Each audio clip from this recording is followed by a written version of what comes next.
Hello and welcome to our new podcast series. I am Kalpesh Sinnarkar and today we have Sanju Ghole sir as our guest. Today we'll be talking about art and artists. Sanju sir has performed in various parts of India. He has won many awards such as Best International Guitarist Award and Artist of the Year 2014. Currently, he has his own music institute called VS Music Academy based in Nashik. So let's head to the podcast and enjoy the episode. Hello, sir. Hello. So, sir, you have been performing and playing guitar for last 10 to 20 years. It's been 15 years so far. Okay. Yeah. Sir, so can you elaborate upon art? What is art basically? Okay. Just like in the introduction itself, you have actually explained about art, connectivity between your emotions and creativity, right? Yes. तो art कुछ वैसा ही है. खुद आप एक artist हो और आप आर्ट को अच्छी तरीके से समझते हो, right? But if I had to say what is art now, for me, when it comes to, since I'm a musician, so I have a very different way of actually looking at the art. Like for a painter, it's a different. What he sees, he draws. That is his art, right? Yes. For a photographer, what he can see, we cannot see it because he's the one that captures the beautiful moment and keep it as a memory. Like, but when it comes to musician, I feel that it's an expression of your emotion, what you feel inside. Yeah. It's a language, something that you cannot speak through words. I believe art is something that helps you out to express yourself. Just like when I play guitar, right? जो मैं feel करता हूँ अंदर, that is what I actually express through an instrument.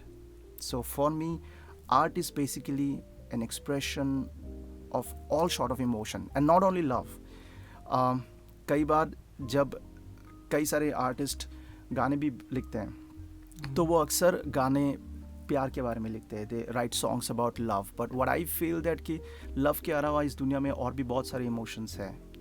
Emotions of grief, pain, anger, success, everything.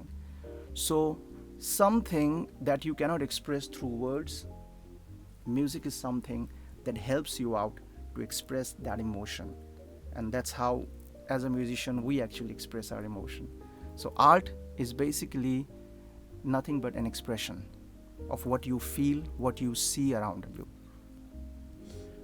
तो sir ऐसे कौन से misconceptions है जो आपको लगता है आर्ट के बारे में लोग फ्रेम करते हैं? There's no one that I believe who doesn't respect art.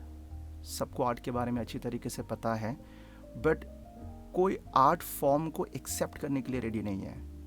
I feel that people are not ready to accept art. Like, you go to a painter, you can appreciate the painter for his painting, but you're not ready to pay for the painting, right? तो मुझे ऐसा लगता है कि कई हद तक कई सारे आर्टिस्ट को वो राइट वैल्यू नहीं मिलती जितनी उनकी टैलेंट है. चाहे वो म्यूजिशियन हो या डांसर हो या पेंटर हो, उनको उनकी आर्ट का सही वैल्यू नहीं मिलता, व्हाट आई फील. और ये जो सोच है लोगों की कई हद तक, I think that this is really disrupting entirely. Society में अभी भी ऐसा है कि लाइक जब कोई ये कहता है कि I want to make a career in music और I want to make a career in dance और I want to become a painter, तो people actually starts stereotyping things. लोगों की सोच ऐसी होती है कि भाई उस फील्ड में जाके आप क्या कर लोगे, राइट? क्योंकि हर कोई एक दूसरे को देख के फॉलो कर रहा है. कोई इंजीनियर बन रहा है तो सब लोग उसी को फॉलो कर रहे हैं. चलो मुझे पता है कि बिकॉज ये इंजीनियरिंग हो या मेडिकल हो, ठीक है, if you are interested and you want to make pursue your career in engineering और medical, of course you can go for it. But जब आपको कुछ पता नहीं होता और आप देखते हो कि चलो if I try to make a career out of photography, it's a difficult journey because you have to be very good at it if you want to explore. But कई हद तक इंजीनियरिंग हो, मेडिकल हो या फिर कोई और दूसरा एकेडमिक फील्ड हो, लोग easily वहाँ पे they bound to actually go that way because they find that it's the easiest way. So what I have seen being in India, that art की रिस्पेक्ट तो है, लोग आपकी कदर ज़रूर करेंगे इस बात को लेके कि हाँ चलो आप आर्टिस्ट हो, बट कई हद तक वो खुद रेडी नहीं हैं आर्टिस्ट बनने के लिए, या फिर आर्टिस्ट में मतलब या वो चाहेंगे नहीं कि उनके फैमिली में कोई आर्टिस्ट बने, बिकॉज सबका देखने का नज़रिया बिल्कुल सेम है। तो कोई हद तक यही मिसकॉन्सेप्शन है। रिस्पेक्ट तो आपको मिलता है, लेकिन आपको उस चीज़ का राइट वैल्यू नहीं मिलता। वैल्यू नहीं मिलता। या I agree with you sir. तो सर जैसे हम देखते हैं कि बहुत से लोग हैं जिनको आर्टिस्ट बनना है, जिनको डिफरेंट स्किल सेट्स में इंटरेस्ट है। फॉर एग्जांपल किसी को ड्राइंग में इंटरेस्ट हो गया, ड्राइंग, पेंटिंग, म्यूज़िक हो गया, अलग अलग इंस्ट्रूमेंट्स हो गए। सो अभी म्यूज़िक के बारे में लोग मतलब अभी सोचते हैं कि जो इंटेंस इमोशन है उसको एक्सपीरियंस करने के बाद ही आर्ट ब्यूटीफाई होता है, जैसे हमने देखा था रॉकस्टार मूवी में। तो मतलब ऐसा ज़रूरी है कि सैड इमोशन या फिर कोई बहुत इंटेंस इमोशन होने के बाद ही आर्ट एक क्रिएट हो सकता है? बेसिकली सैडनेस से भी ज़्यादा मैं ये कहूँगा कि जब आप अलग अलग इमोशंस को समझ पाते हो, एक अमीर आदमी ये महसूस नहीं कर पाता कि आखिर गरीबी क्या होता है। हाँ, राइट। जब तक वो उस चीज़ को महसूस नहीं करेगा, वो उसके ऊपर गाने नहीं लिख पाएगा। राइट। एक ट्रू आर्टिस्ट वही होता है जो उन डीप्स इमोशंस पे जाता है। जैसे कि एक artist Tommy Emmanuel, who is actually a guitarist, he is been to Africa. African लोगों के साथ वो रहा है, ठीक है। उन्होंने जाना कि एक्चुअली अफ्रीका में लोग कितने गरीबी में रहते हैं, कैसे रहते हैं, and he wrote a song in Africa itself. Toto एक बैंड है who has a song called Africa. तो बेसिकली आर्टिस्ट को हर तरीके की इमोशंस को समझना बहुत ज़रूरी है। और ये कोई ऐसा प्रोसेस नहीं है कि आज आपने पेन या फिर आपने कुछ ऐसा अपनी ज़िंदगी में कुछ महसूस किया और आप कल ही आर्टिस्ट बन गए। ये एक प्रोसेस है। धीरे धीरे धीरे धीरे धीरे धीरे आपका जितनी एक्सपीरियंस होते जाती है, उतना ज़्यादा इमोशंस को आप समझ पाते हो। और इमोशंस के साथ साथ आपकी उन चीज़ों के साथ, अपने आर्ट के साथ आपका कनेक्शन बढ़ने लगता है। आपको ये रियलाइज़ होने लगता है कि जो चीज़ शायद आप ज़बान से नहीं बोल सकते हैं, या जिस चीज़ को आप एक्सप्रेस नहीं कर पाते लोगों के सामने, जब आप अपने इंस्ट्रूमेंट में बैठते हो and you play your instrument, you feel it, right. You drain all your emotions through your instrument. This is what it happens when I feel very pain, or if I'm happy, I pick up my instrument and I play it. That's how I drain myself completely. ऐसा नहीं कि अगर मुझे गुस्सा आया तो मैं सड़क पे जा रहा हूँ और मैं झगड़ा करने लग रहा हूँ किसी के साथ, right? Maybe I'll just pick up a guitar and play some heavy metal music, because that actually calms you down. But जहाँ तक सवाल है कि is it necessary for an artist, अगर किसी की ज़िंदगी बहुत खुशी से चल रही है और उसे आर्टिस्ट बनना है, तो ज़रूरी नहीं है कि उसे अपने लाइफ में ऐसा कुछ लेके आना है जिसके चलते उसके ज़िंदगी में दुख आए. हाँ. अगर उसके ज़िंदगी में ऐसा कुछ होता है जिसके चलते उसको ही फील्स सैड, तो definitely he will understand emotions in a better way. Yes. So it is, जो रॉकस्टार मूवी में दिखाया गया है कि लाइक यू नो आप अपने आप को इंडल्ज करते हो, यू ज़बरदस्ती, you're not in love with the girl, but still you approach that girl and you propose her and she refuses it, and you don't feel it from inside, but you portray as if you are feeling sad. It doesn't happen that way. अब जैसे मैंने कहा कि like एक artist ही artist को बनाता है. जैसे फॉर एग्जांपल अगर मैं पर्सनली, मैंने जो Satriani, one of most influential guitarist for me, उनका मैंने गाना सुना था, crying. Now that song is about the grief that he feels after losing his dad. तो जाहिर सी बात है कि you are in love with your dad. At the same time, मेरे पापा, he's doing well, he's fine, he's healthy. But what does it feel? What do you actually experience when you lose your dad? कि जब आप गाना सुनते हो तो आप उसी जोन में चले जाते हो. तो एक आर्टिस्ट के लिए इंट्यूशन होना बहुत ज़रूरी है. Intuition is the most important thing, that you place yourself in someone's emotion, और you place yourself in someone's circumstances, and you experience it. How does it feels like. एक artist को, एक musicians को हर चीज़ों के बारे में जानना बहुत ज़रूरी है, बिकॉज वो गाने सक्सेस के बारे में भी लिखता है. ही rights also songs about Joy, about anger, about love, about true love, about cheating, about everything, right? So he actually needs to understand different emotions, different kind of people. He needs to go out, he needs to interact with people. The more he interacts with people, the better he actually get to understand कि दुनिया में क्या चल रहा है. ऐसा ज़रूरी नहीं है कि आप ऐसे बैठे हो और आप दुख का इंतज़ार कर रहे हो कि कब मेरी ज़िंदगी में दुख आएगा. और अगर ऐसा होता है, अगर आपकी ज़िंदगी में वाकई में कोई इशू होता है and you feel it from inside, like losing your mom and dad, there's nothing more intense than that. If you feel it and you write a song about that, that's a different thing altogether. But आपके माँ बाप जिंदा हैं, right? They are doing fine, you have a good relation with your mom and dad, but you want to write a song about losing your parents. How can you feel it? Maybe you have a friend of yours who has lost his father or his mother. Yes. तो आप खुद को उनकी जगह में रख के देखो and then think about what he is feeling. Because जब भी आप कोई गाना लिखते हो, जब कोई आर्टिस्ट एक गाना लिखता है, he doesn't only write songs about himself, but he writes songs about everyone. और इसी के चलते तो लोग आपसे जुड़ पाते हैं. Why does it happens that people gets into a very good zone with musicians, या musicians के साथ बहुत easily connect क्यों हो पाते हैं? बिकॉज कई हद तक वो ऐसा कुछ गाना लिखते हैं जिससे वो ऑडियंस अपने आप को किसी स्टोरी में पाता है, या फिर वो कुछ ऐसे गाने बता रहा है जिससे उसको अपने पुराने किसी टाइम के बारे में याद आ गया. You get my point.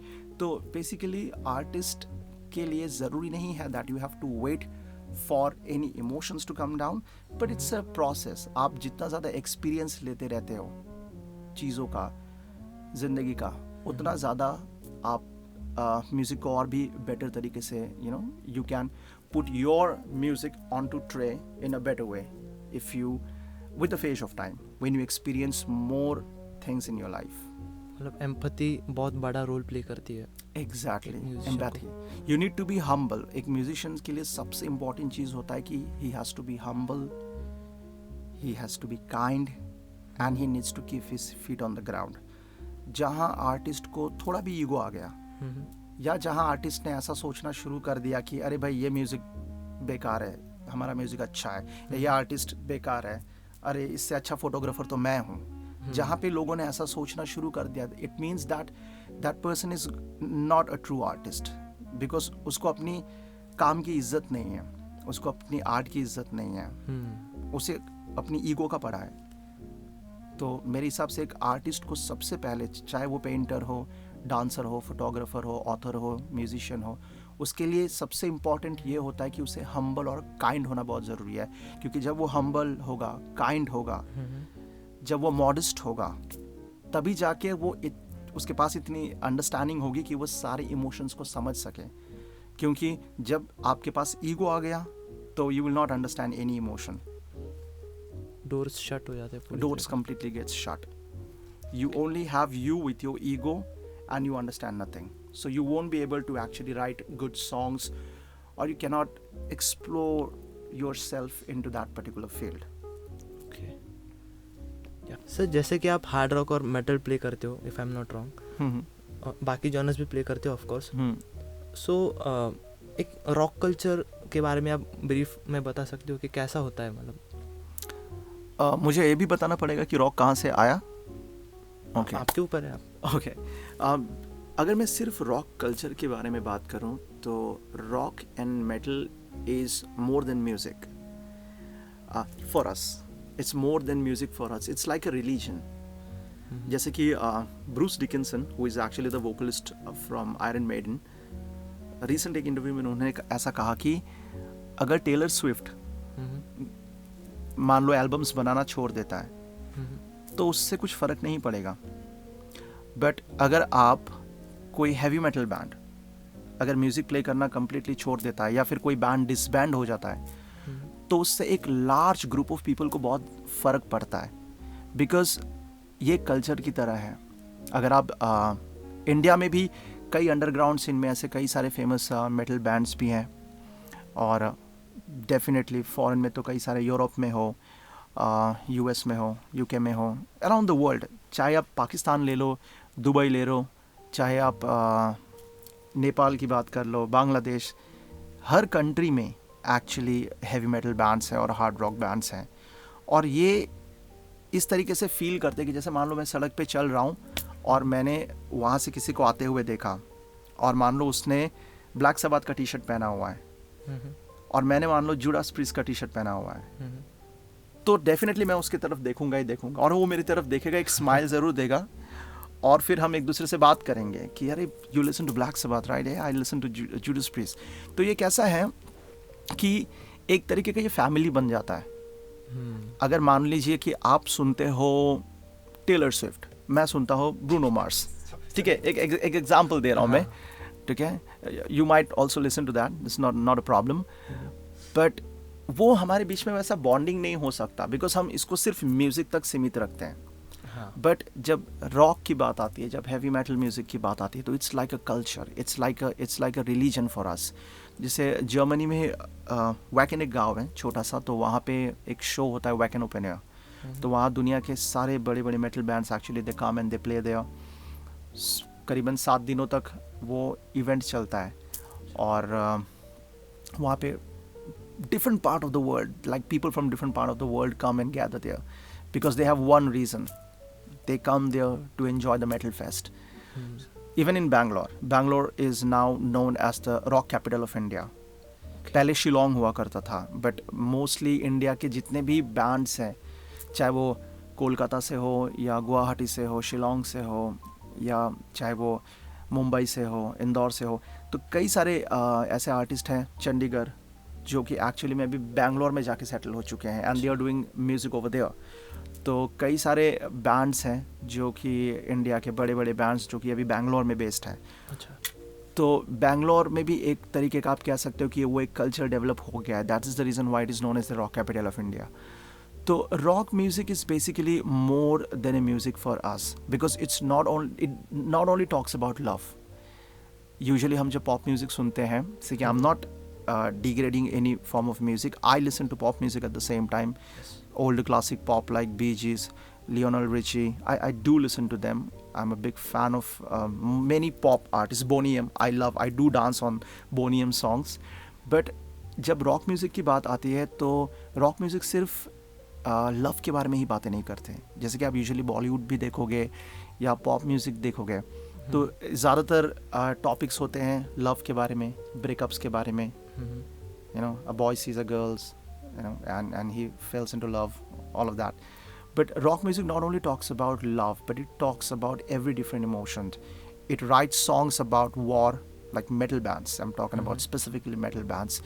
They talk about those topic which is somewhere not that, you know, most often spoken about. जब कोई दो दोस्त मिलते हैं कॉलेज में तो यूजुअली वो वॉर के बारे में बात नहीं करते, वो पॉलिटिक्स के बारे में बात नहीं करते, वो गरीबी के बारे में बात नहीं करते। हमारी यूजुअल कॉन्वर्सेशन कैसी होती है, जैसे कि कल क्या करने, कल फ्री है क्या तू, like we that's how we actually talk, चलो घूमने चलते कहीं, right, this is what our normal conversation, right. College के स्टूडेंट्स ऐसे भी बात करते हैं कि लाइक आपके submissions and all of that, exams, usually ऐसे कॉन्वर्सेशन चलते हैं। या फिर कौन सा ब्रांड आया है, आईफोन का भी आईफोन 15 आ रहा है, आईफोन 16 आ रहा है, this are the normal conversations that people usually do. But rock music और heavy metal actually picks up those topics which are actually very intense in society.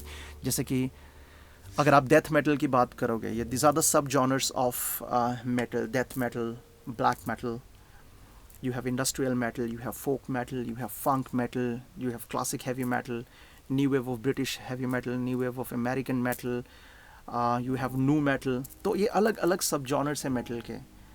तो बेसिकली अगर आप बात करोगे, one of the most famous genre in metal that is called thrash metal, it writes songs about pain, गरीबी के बारे में, poverty, politics के बारे में, what is the drawbacks of politics, what politicians are actually doing, about war, all of this topics, about death, right, death metal basically talks mostly about death.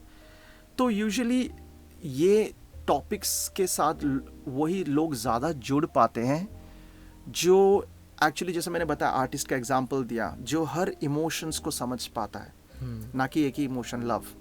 हो सकता है कि अगर आप जाके अपने कॉलेज में अगर अपने फ्रेंड्स के साथ अगर वॉर के बारे में बात करो तो वो शायद इंटरेस्टेड ना हो, बट अगर आप किसी रिलेशनशिप के बारे में बात करोगे तो definitely you know that other guy would start talking about it because maybe he is experiencing the same thing what you are experiencing.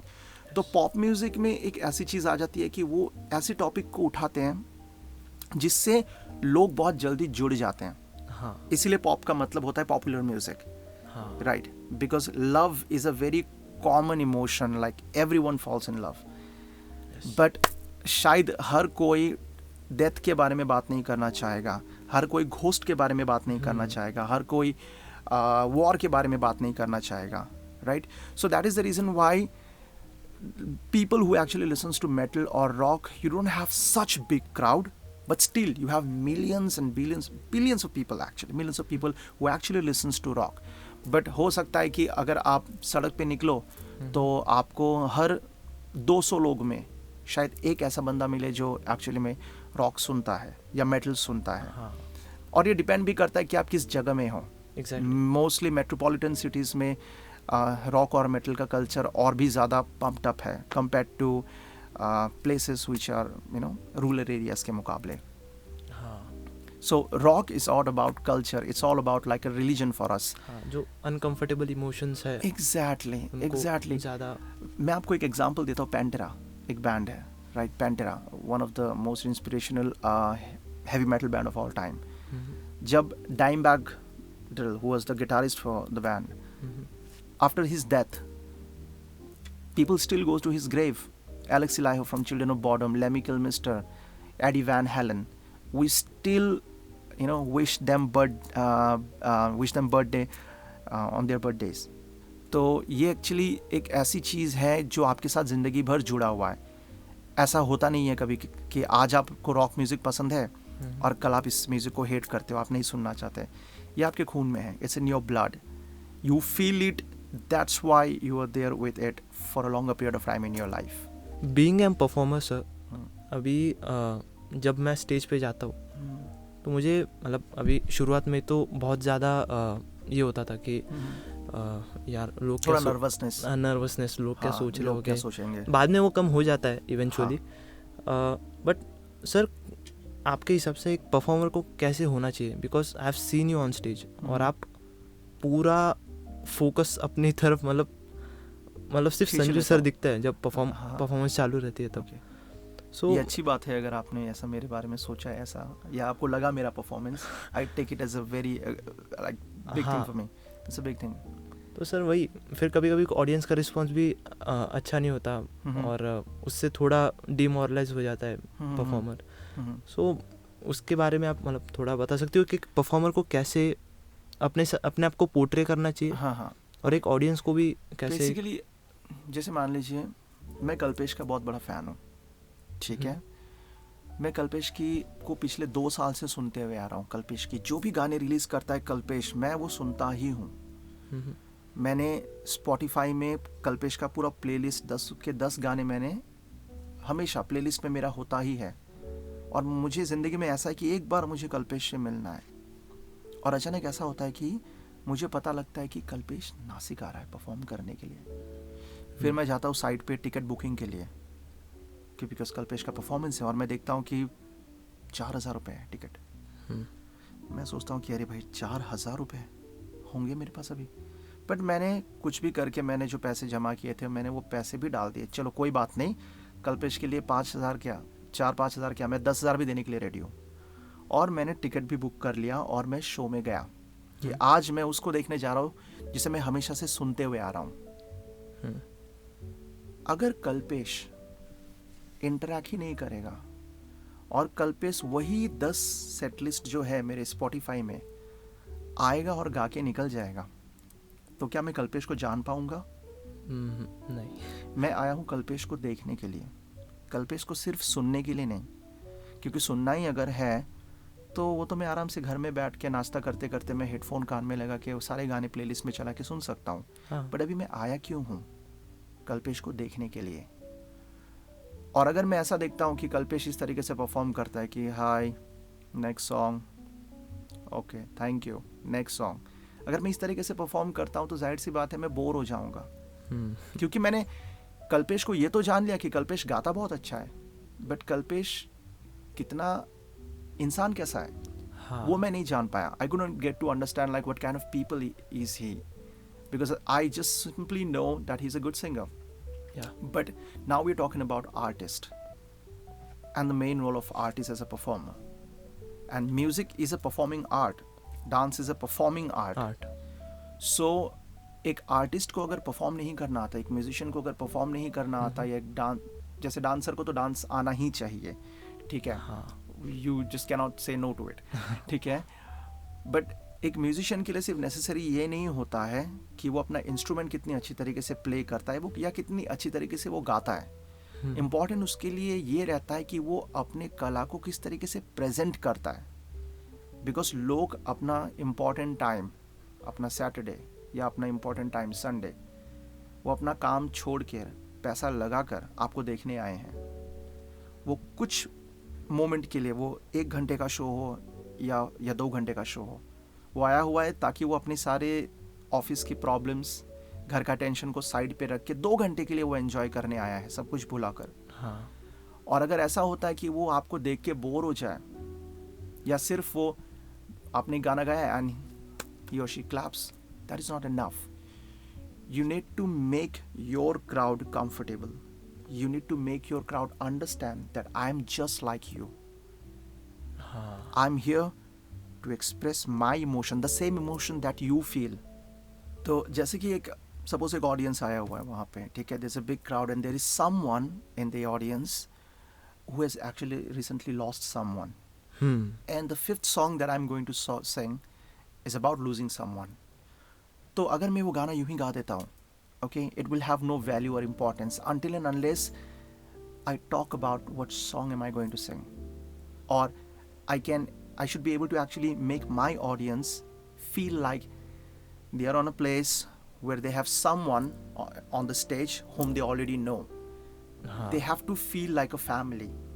You need to make all the people, because at the end of the day everyone is same. हर कोई एक जैसा ही है। और अगर आपको ये जिम्मेदारी दिया गया है कि आप स्टेज पे जाओ और आप अपने ऑडियंस को entertain them, it means that you have to give your heart and soul to it. You have to present yourself. You have to make them feel what you are feeling being on the stage. और audience भी, अगर मैं audience के prospective से भी बोलता हूँ, तो कई बार ऐसा होता है कि आप किसी जगह शो करने जाते हो और आपको वैसा ऑडियंस नहीं मिलता जैसा एक्सपेक्टेड रहता है।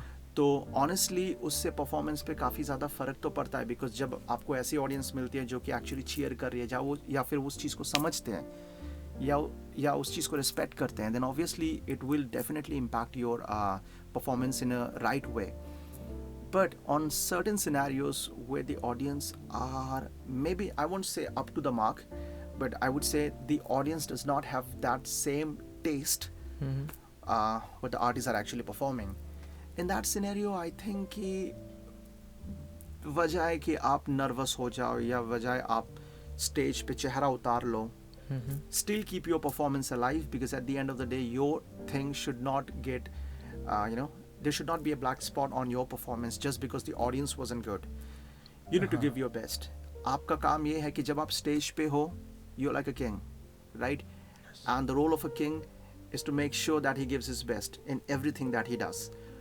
तो ऑडियंस का मैं तो ये कहूँगा कि like no matter what, audience should actually enjoy all type of music whenever actually an artist performs on the stage.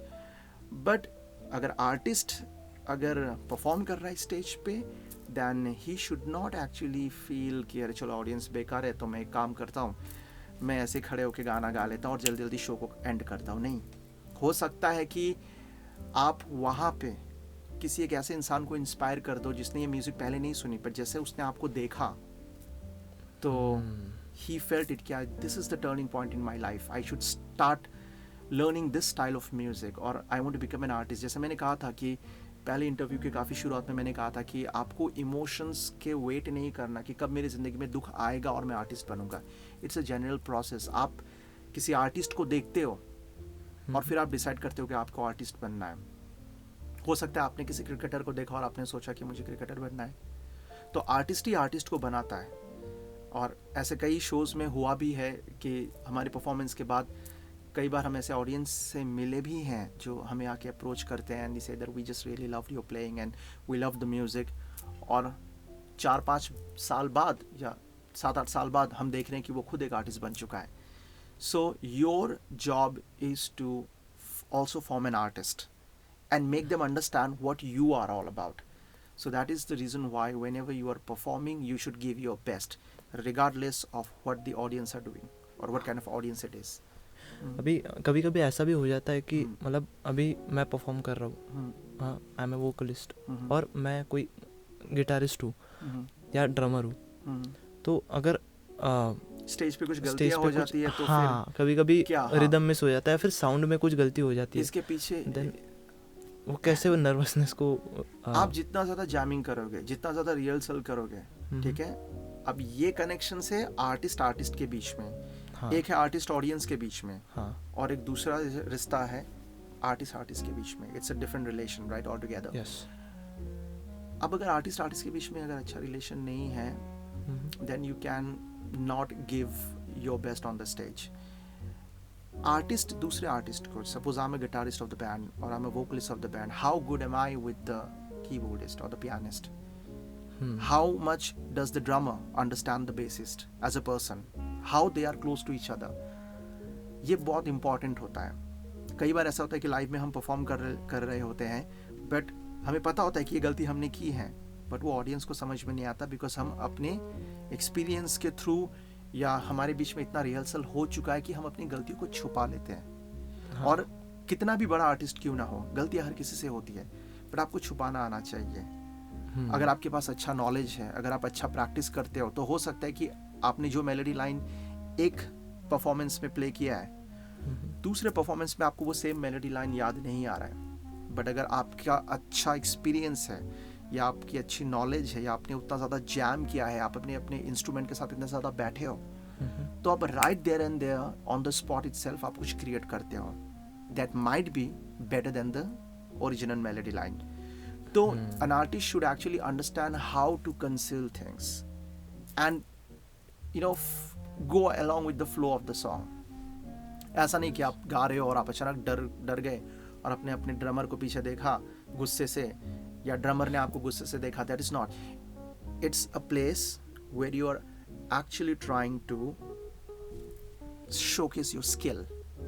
तो यहाँ पे गलतियाँ होने की चांसेस होती है कई ज़्यादा, बट आपको उसे छुपाना आना चाहिए. और आप जितना ज़्यादा जैमिंग करोगे, जितना ज़्यादा रिहर्सल करोगे, जितना अपने बैंड मेंबर के साथ टाइम स्पेंड करोगे, उतना ही ज़्यादा आप अच्छा दे पाओगे. Yes. So this was it for today sir. बहुत अच्छा लगा आपसे बात करके. And for having me. Thank you so much for giving your time sir. आपने बहुत कोऑपरेट किया. And yes, every artist will be inspired through this podcast, and will definitely do some more podcast in future sir. And yeah, thank you so much. Yes.